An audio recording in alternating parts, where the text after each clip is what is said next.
JB here, JB here. Hope everyone's doing outstanding. Thursday, January 16, 2025, 325 on this fine Thursday. Talk quick about the market. Some names I'm looking at, go from there. S&P is pretty much flat. Been chopping around for most of the afternoon, was in the green. 11 o'clock, we reversed all the way down, pretty much flat. Hit lows at about 145 and we bounced a little bit here. So just some chop. I mean, the market's up quite a bit so far this week. Of course, I would love to see a nice continuation of ramp, but I guess much better than having a break under 590 on the SPY and selling off. I mean, we still have 35 minutes to close, knock on wood. Just want to see it close above that 50-day moving average. So that's actually it's 593.38. Why did that go up so much? I guess it's a recent move. So decent action. Then also just keep an eye on yields in the U.S. dollar, and yields they pretty much hit highs at about 215. So not highs, lows. So a good thing, and hopefully that continues. And I think that'll just bode well for at least either the markets to hold up for the next couple sessions into earnings, or a rally above that 600 handle. So that's overall markets. Also, the amount of stocks trading over their 50-day moving average on the S&P now up to 37%. So that's almost double what it was just 2 or 3 sessions ago. So again, correlation between these bottoms, and we've seen it back in the end of 2023, and that's when yields were hitting highs and the market was hit lows. We reversed. Similar setup here. So hopefully, again, it's signs that maybe we have an opportunity here for some upside. So now some individual names. First, I'll start with one of my favorite names over the last month and a half, Trip. So frustrating because last week around this time, and actually on last Friday, we had a big sell-off. No reason, no catalyst. It was testing 1557 on Thursday, and then the bottom fell out and was into the 14s. I think it went all the way down to 1415. Then it got back over 1450, and then the last 3 sessions been melted to the upside. So yesterday I was doing my rant, and I still had the January strikes, which at some points were almost bidless. Came back to life yesterday. I was going to look to close them out for. They came back into the green, and then it sold off into the end of the day. And I missed my opportunity. And then similar today, it's sitting there at 1540. I'm like, if this drops 20 cents or so, the premium is just going to get crushed. So it's starting to get up near 1550. So let me just take out these calls, at least to get my cost back. So I sold them flat, and then sure enough, it's hitting highs here at 1570. That's fine. I still have the Junes, and then I'll use that to get some more strikes. I was actually looking at later date strikes, but I'll probably wait for maybe into next week. I'll look to get some more calls. Again, I mean, my thoughts here. You start looking at levels, $17 possibly, and then once it breaks into levels it hasn't seen since August, that maybe gets into the 20s. So, and then it also has the historical factor, right? It seems like the last 2 years it's had these huge rallies to start 2024 and 2023. So maybe deja vu all over again. So that's Trip. Excuse me, I'm losing my voice here today. And just look at the support here. So nice little chart. I don't know if I posted this, and I think I had it on the watch list. So that's Trip.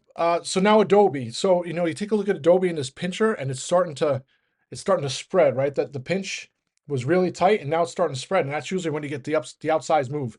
So with some continuation today, you had, I mean, Oppenheimer kept their outperform rating, but just dropped their price target a little bit. The stock was at 420, at 418 in the open, and then just spiked all the way to 424. It's been chopping around, hit highs at about 2 o'clock. And I still have my 432 50s. At one point, they were like $1.30 or so, but I'm probably going to hold them into tomorrow because I think this is going to have continuation tomorrow again.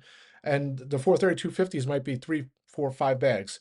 I was looking to close some before, but I'm like, let me get some strikes to next week. So I added some calls because I think even if it gets into the gets to 440, any strikes 450 and above are going to be multi-baggers. So that's kind of the thought process there.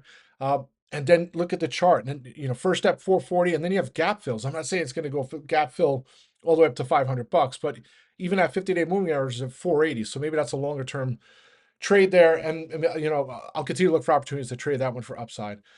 Intuitive Surgical, disappointing. I thought there was going to be just a gap and go again and just duplicate yesterday's performance. Unfortunately, there was some consolidation at the open. Hit lows right around 2 o'clock or so, and it's just been bouncing. It's right at 584. Almost broke through yesterday's highs. I think it's gonna run tomorrow, considering the huge run yesterday and the fact that it's holding green right now. I think it trades well into the 590s, if not higher. Don't be surprised if I add some more calls there for continuation on the blue sky breakout. Um, Caterpillar, I keep posting a chart on Caterpillar, and the ironic thing is every time I look to get calls, and I was looking early this week, the 580s, the 585s, the 590s, the calls are similarly almost around the same price, and the 585s are up this today, but only because when I looked at them yesterday, the stock was at 379. So then it sold off into the close, and so if you had gotten the 385s, you were down on your position at the highs, and then it rallies and they're back to, I would say, almost even. So as much as I'm kicking myself for missing the opportunity, I'm still looking for a position. But in lieu of trying to add too much risk on, I went and got the Adobe strikes for next week. And then certainly, I mean, I look at CAT and you look at the chart and the 50-day moving average, so that's 382. And I mean, it's going to go back to $400 probably sooner rather than later. So, and not only that, I continue to talk about the backdrop of possible more demand and things that are not baked into their earnings. So, definitely a name I'll continue to look for. Same with URI, United Rentals, trading at 754. The thing with that, the premiums are so expensive. It's up 1.5% today. Let's see. I just looked before, but the calls are getting. Let's see where they are. So yeah, 765s are down 34%. Like all the pretty much anything out of the money are in the red. So just a tough one. If got a lot of speculative calls to play for a move higher, and it's higher today, but just not high enough to keep up with the premiums, so it gets smashed. So maybe tomorrow's the day I'll look for some premiums on that one. And then some trades saying, UNH was a great trade last week, and then I was looking for a possible bounce. And some of the best trades over the years I've been doing this have been post earnings trades, right? The smash up. A lot of times you see it on Ulta. It's happened on Lululemon. There's been a couple other trades, right? And I mean Intuitive Surgical yesterday, where they have uh, premium crush at the open. So all the calls and puts get not killed, but depending on what direction. If it's only up a couple percent, the implied move was 6-7%. Most of those both sides get killed, and then you wait for the direction. And if you're able to time it, sometimes I've seen some crazy moves. I have to go back in some of the past trades, but anyway, that was kind of the thought process there on UNH.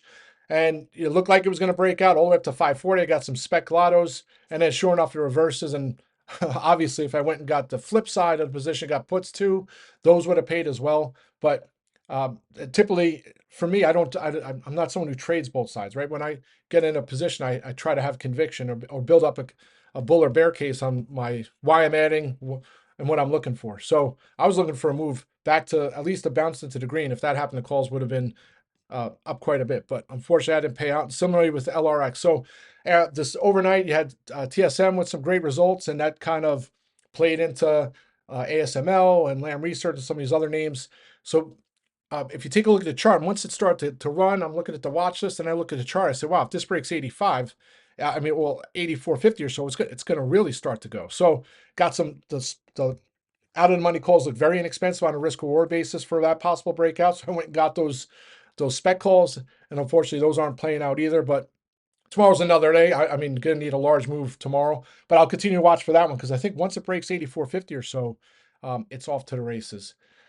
Some other names, take a look at Roku is just sitting here. I'm going to get some calls on Roku to encompass earnings tomorrow, regardless of what it does, just because I think even if it just holds here and then over the next couple of weeks rallies or moves higher into earnings, the premiums are just going to creep up on that one.